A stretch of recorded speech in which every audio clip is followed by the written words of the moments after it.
مولاي صل وسلم دائما أبدا على حبيبك خير الخلق كلهم. نحمده ونصلي ونسلم على رسول الكريم. اما بعد فاعوذ باللہ من الشیطان الرجیم. بسم اللہ الرحمن الرحیم. سامعین محترم، آج کا ہمارا درس اوقات نماز مع مسائل فقہیہ پر مشتمل ہوگا.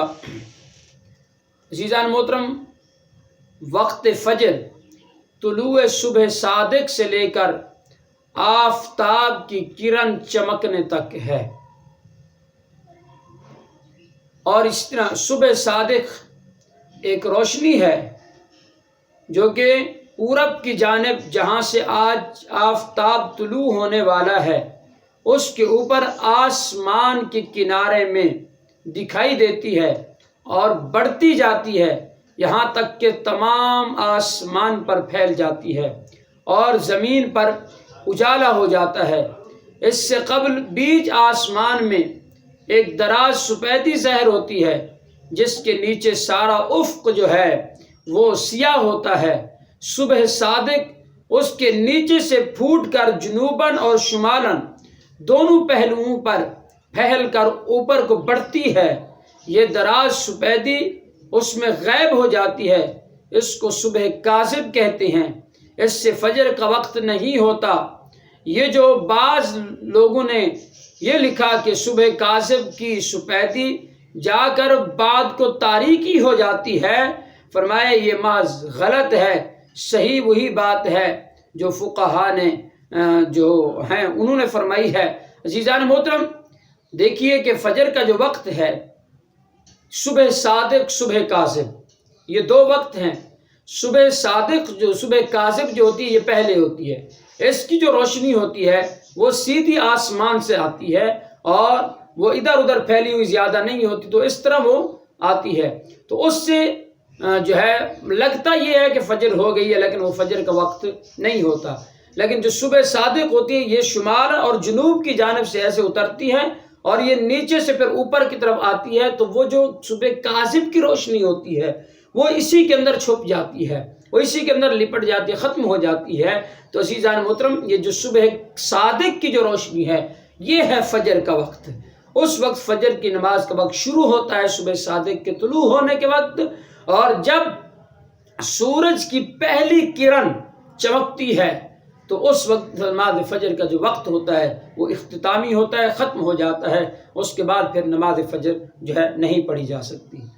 اور اسی طرح فرمایا مختار مذہب یہ ہے کہ نماز فجر میں صبح صادق کی سفیدی چمک کر ذرا پھیلنی شروع ہو تو اس کا اعتبار کیا جائے، اور عشاء اور سحری کھانے میں اس کی ابتدائے طلوع کا اعتبار ہو. فرمایا کہ جیسے ہی وہ سفیدی دراز ہونا شروع ہوتی ہے، پھیلنا شروع ہوتی ہے، تو بہتر یہ ہے کہ وہ تھوڑی سی روشن ہو جائے پھر نماز فجر پڑھی جائے. لیکن سحری وغیرہ کے لیے یا نماز عشاء پڑھنی تھی اس کے لیے حکم یہ ہے کہ وہ جیسے ہی اس کی کرن چمکنے لگتی ہے، یعنی فجر کی طلوع ہونے لگتی ہے صبح، تو اسی وقت سے ہی جو ہے نا وہ سحری وغیرہ جو ہے اس کا وقت ختم ہو جاتا ہے.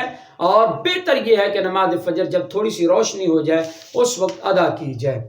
وقت ظہر اور نماز جمعہ آفتاب ڈھلنے سے اس وقت تک ہے جب کہ ہر چیز کا سایہ علاوہ سایہ اصلی کے 2 گنا ہو جائے. تو عزیزان محترم یہ ظہر کا وقت ہے. عزیزان محترم، اس کے سمجھنے کے لیے آسان طریقہ یہ ہے کہ زمین پر کوئی چیز آپ گاڑ دیں تو اب جو سورج مشرق کی جانب سے نکلا ہے اب اوپر کو چڑھتا آ رہا ہے، تو عین دوپہر کے وقت جب سورج بالکل اس لکڑی کے اوپر یعنی سر کے اوپر آ جائے تو اب وہ جو سایہ ہوگا لکڑی کا، وہ سایہ جو ہے وہ ادھر ادھر پھیلا ہوا نہیں ہوگا، بلکہ اس کے نیچے ہی گول دائرے کی صورت میں چھوٹا سا سایہ اس کا موجود ہوگا جس کو سایہ اصلی کہتے ہیں. تو عزیزان محترم، اب کچھ دیر کے لیے یہ سورج سر کے اوپر رکتا ہے، ٹھہرتا ہے، تو وہ سایہ بھی اسی طرح ٹھہرا رہتا ہے. تو اس کے بعد جب سورج آگے بڑھنے لگتا ہے، یعنی غروب کی طرف جانے لگتا ہے، آگے ڈھلنے لگتا ہے، تو جیسے ہی تھوڑا سا آگے بڑھے گا تو اب وہ جو سایہ ہے وہ بھی تھوڑا سا پھیلنا شروع ہوگا۔ تو عزیزان محترم، وہ سایہ اصلی کو نکال کر جیسے وہ آگے سایہ بڑھنے لگے گا تو نماز ظہر کا وقت شروع ہو جائے گا۔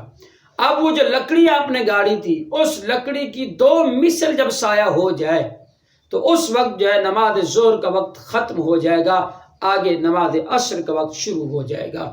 تو نماز عصر کا وقت یہی ہے کہ جب 2 مثل سایہ ختم ہو جائے تو اس کے بعد نماز عصر کا وقت شروع ہو جاتا ہے۔ اور جو ہے نماز عصر کا جو آخری وقت ہے وہ آفتاب کا غروب ہونا ہے۔ اور اسی طرح نماز مغرب جو ہے اس کا جو وقت ہے وہ آفتاب کے غروب ہونے سے لے کر شفق احمر کے غروب ہونے تک ہے۔ تو عزیزان محترم، شفق جو ہے یہ ایک سفیدی ہے جو آسمان پر طلوع ہوتی ہے، یہ بھی کچھ وقت کے لیے رہتی ہے۔ تو اب جب یہ روشنی ہوتی ہے آسمان پر، مغرب کی نماز کے بعد ہوتی ہے یہ، تو اس کو شفق کہتے ہیں۔ تو عزیزان محترم، یہ روشنی بھی کچھ دیر تک رہتی ہے، تو وہ مغرب کی نماز کا وقت ہوتا ہے، اس میں نماز مغرب پڑھی جا سکتی ہے۔ پھر یہ سپیدی بھی شفق جسے کہتے ہیں یہ غائب ہو جاتا ہے، یہ ختم ہو جاتا ہے۔ تو جیسے یہ شفق احمر غروب ہوگا تو نماز عشاء کا وقت شروع ہو جائے گا۔ اور ایک بات یہاں پر یہ بھی یاد رکھیے گا کہ روزانہ کا جو وقت فجر کا وقت ہوگا، یعنی مثال کے طور پر 1 گھنٹہ 20 منٹ اگر بالفرض فجر کا وقت ہے تو وہی عین 1 گھنٹہ 20 منٹ جو ہے وہی مغرب کا وقت ہوگا۔ اسی طرح 1 گھنٹہ 25 منٹ اگر فجر کا وقت ہے تو اسی دن جو ہے نماز مغرب کا وقت بھی اتنا ہی ہوگا۔ یہ نماز فجر اور نماز مغرب کا یہ سلسلہ ہے کہ ان کا وقت برابر ہوتا ہے روزانہ کا۔ اور اسی طرح فرمایا کہ غروب سپیدی مذکور سے فرمایا طلوع فجر تک، یعنی جب وہ شفق احمر جو ہے وہ غروب ہو جاتی ہے تو عشاء کا وقت شروع ہو جاتا ہے۔ طلوع فجر صادق یعنی صبح صادق جس کو ہم کہتے ہیں، اس وقت کے طلوع ہونے تک نماز عشاء کا وقت جو ہے وہ باقی رہتا ہے۔ اور اسی طرح اگرچہ عشاء اور وتر کا وقت ایک ہی ہے مگر ان میں ترتیب فرض ہے کہ پہلے نماز عشاء ادا کی جائے اور اس کے بعد نماز وتر پڑھے جائے۔ اور اگر البتہ کسی نے بھول کر وتر پہلے پڑھ لیے یا بعد میں معلوم ہوا کہ عشاء کی نماز بغیر وضو کے پڑھ لی تھی اور وتر جب پڑھے تو وہ وضو کے ساتھ پڑھے تھے، تو فرمایا اب وہ نماز عشاء جو ہے اس کا اعادہ کرے گا، اور اب وہ وتر جو پڑھے تھے وضو کے ساتھ اب ان کے اعادے کی ضرورت نہیں ہے، اس کے وتر ہو گئے ہیں۔ تو اسی طرح فرمایا کہ جن شہروں میں عشاء کا وقت نہیں آتا، شفق ڈوبتے ہی طلوع فجر ہو جاتی ہے، فرمایا عشاء کا وقت ہوتا ہی نہیں ہے۔ فرمایا اس میں صاحب بہار شریعت نے 2 ملکوں کا نام لکھا ہے کہ ایک غالباً بلغار اور دوسرا لندن۔ فرمایا کہ ان جگہوں پر میں جو ہے ہر سال 40 راتیں ایسی آتی ہیں کہ جن میں عشاء کا وقت آتا ہی نہیں ہے۔ تو فرماتے ہیں کہ بعض دنوں میں آتا بھی ہے تو چند سیکنڈوں اور منٹوں کے لیے ہوتا ہے۔ تو صاحب بہار شریعت فرماتے ہیں کہ وہاں کے لوگوں کو چاہیے کہ ان دنوں کی نماز جو ہے نماز عشاء جو ہے وہ اس کو قضا کر کے پڑھیں۔ عزیزان محترم، یہ وہ 5 نمازوں کے اوقات تھے جو احکام فقہیہ کی روشنی میں ہم نے آپ حضرات کے سامنے بیان کیے۔ اللہ تبارک و تعالی ہم سب کا حامی و ناصر ہو۔ اللہ تبارک و تعالی ہم سب کو صحیح مسائل سیکھ کر ان پر عمل پیرا ہوتے ہوئے زندگی بسر کرنے کی توفیق عطا فرمائے۔ آمین۔ وآخر دعوانا الحمدللہ رب العالمین۔